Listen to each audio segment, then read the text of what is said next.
bado yapo.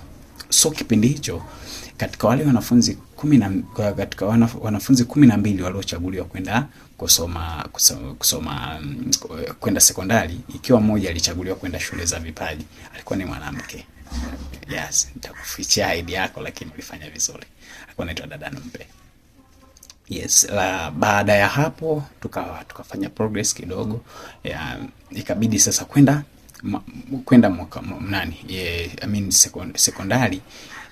Matokeo yametoka kwanza, kitu ambacho kilini surprise katika wale wanafunzi ambao wamefaulu. Mimi nilikuwa kwenye list, kumbukeni kule walikuwa na sort kulingana na ufaulu wa mtu wa kwanza ndo atakuwa wa kwanza mpaka wa mwisho.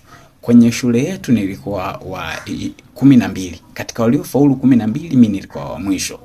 Katika sorting ya kata walikuwa wanagawanya kidogo wanaume na wanawake. Wanaume tuliochaguliwa kwenda hiyo sekondari tulikuwa 58. Katika 58 mimi nilikuwa wa 57 ukisoti kwa wote. Yaani mimi kwa wa pili kwa mwisho pia. Haikuniangusha sana.